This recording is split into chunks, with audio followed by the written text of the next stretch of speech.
हर रात सैकड़ों पूरी तरह हथियारों से लैस स्पेशल फोर्स के सैनिक डिफेंस लाइन पर तनाव में पड़े रहते हैं।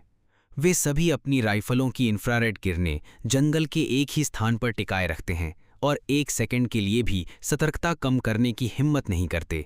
फायर पावर बढ़ाने के लिए बेस की सैकड़ों गैटलिंग तोपें भी सक्रिय कर दी गई हैं। कमांड सेंटर के अनुसार बड़ी संख्या में अज्ञात जीव 100 किलोमीटर प्रति घंटे की रफ्तार से उनकी ओर बढ़ रहे हैं और उनका आकार इंसानों से कई गुना बड़ा है।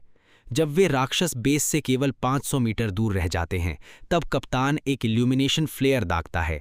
लेकिन हैरानी की बात यह होती है कि उसे जंगल में किसी भी राक्षस का कोई निशान नहीं दिखता। इसी उलझन के बीच अचानक पूरे बेस की लाइटें अपने आप बंद हो जाती हैं। सभी सैनिक फिर से तनाव में आ जाते हैं। गार्ड डॉग सबसे पहले दुश्मन की मौजूदगी महसूस करता है और पूरी रफ्तार से जंगल की ओर दौड़ पड़ता है। कप्तान दूसरा फ्लेयर दागता है, लेकिन फिर भी उसे कोई राक्षस दिखाई नहीं देता। उसे सिर्फ कुत्ते की दर्दनाक चीखें सुनाई देती हैं। जैसे ही फ्लेयर की रोशनी बुझती है, राक्षसों का एक विशाल झुंड आखिरकार जंगल से बाहर निकल आता है। सैनिक तुरंत फायरिंग शुरू कर देते हैं। एक ही पल में अनगिनत गोलियां उन राक्षसों को चीर देती हैं, लेकिन उनकी संख्या इतनी ज़्यादा होती है कि कुछ राक्षस फिर भी डिफेंस लाइन तोड़ देते हैं और सैनिकों को भारी नुकसान पहुंचाते हैं। अगली सुबह जाकर सैनिकों को उन राक्षसों का असली रूप दिखाई देता है।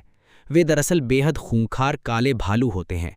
पूरी रात की लड़ाई के बाद सैनिक मुश्किल से जीत हासिल कर पाते हैं, लेकिन असली डरावनी बात अभी बाकी होती है, क्योंकि काले भालू इतने बड़े झुंड में कभी इकट्ठा नहीं होते और बिना किसी कारण इंसानों पर हमला करना तो और भी असंभव है। सच्चाई जानने के लिए सैनिक जंगल की जांच करने का फैसला करते हैं। इस बार वे पहले से भी ज्यादा सतर्क होते हैं। वे न केवल कई सशस्त्र हेलीकॉप्टरों को समर्थन के लिए भेजते हैं, बल्कि जमीन पर एलीट बख्तरबंद यूनिट्स भी आगे रहती हैं। लेकिन अजीब बात यह होती है कि पूरा जंगल छान मारने के बावजूद उन्हें कुछ भी असामान्य नहीं मिलता। इसके बजाय जंगल के दूसरी तरफ मौजूद शहर को देखकर वे दंग रह जाते हैं। पूरा शहर मौत जैसी खामोशी में डूबा होता है। कहीं भी जीवन का कोई निशान नहीं दिखाई देता।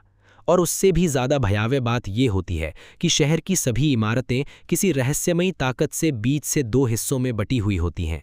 यहाँ तक कि पूरे शहर की बिजली व्यवस्था भी पूरी तरह तबाह हो चुकी होती है। स्पेशल फोर्स सबसे पहले शहर के अंदर प्रवेश करती है। रोशनी के लिए वे दीवार पर प्लास्टिक बॉल लाइट चिपकाते हैं, लेकिन जैसे ही रोशनी जलती है सबके होश उड़ जाते हैं। पूरा सुपरमार्केट लाशों से भरा पड़ा होता है। सबसे डरावनी बात यह होती है कि किसी भी शव पर कोई घाव नहीं मिलता। सैनिक मौत का कारण समझ ही नहीं पाते।